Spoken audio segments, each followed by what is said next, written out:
آپ علیہ الصلوۃ والسلام نے ایک دعا سکھائی کہ کہیں سے بھی ہمیں کوئی خبر کا انتظار ہو، اس وقت یہ دعا پڑھنے سے وہاں سے جو خبر آنے والی ہے وہ اچھی ہوگی۔ جیسے مثال کے طور پر کوئی ایگزام دے، رزلٹ آنے والا ہے، ابھی رزلٹ کا ویٹ کر رہے ہیں ہم، تو اب رزلٹ اچھا آنے کے لیے یہ دعا پڑھنا ہے۔ اور اسی طرح کسی نے کہیں جاب کے لیے انٹرویو دیا ہے، تو وہ دینے کے بعد ابھی ویٹ کر رہے ہیں، ہم انتظار کر رہے ہیں کہ وہاں سے کیا بات آئے گی، سلیکشن ہوگا نہیں ہوگا، تو اس وقت ہی پڑھنے کی دعا ہے۔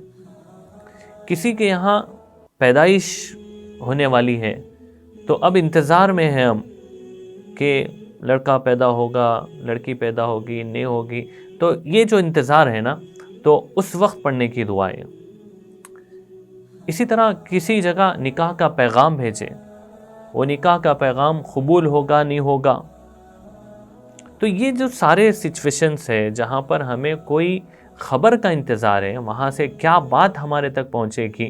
کوئی سفر پہ گیا ہے، یہاں سے نکلا ابھی سعودی جا رہا ہے، امریکہ جا رہا ہے، ہمارا کوئی دوست رشتہ دار، تو ابھی یہ راستے میں ہے، ہمیں انتظار ہے کہ کیسے پہنچیں گے نہیں پہنچیں گے صحیح سلامت، تو انتظار ہے ابھی۔ وہاں پہنچ کے وہ لوگ میسج دینے والے ہیں کہ ہم عافیت سے پہنچ گئے، تو وہ انتظار کے وقت یہ دعا ایک مرتبہ پڑھنے کی ہے، صرف ایک مرتبہ پڑھ لیں تو امید ہے کہ وہ جو خبر آنے والی ہے وہ صحیح ہوگی۔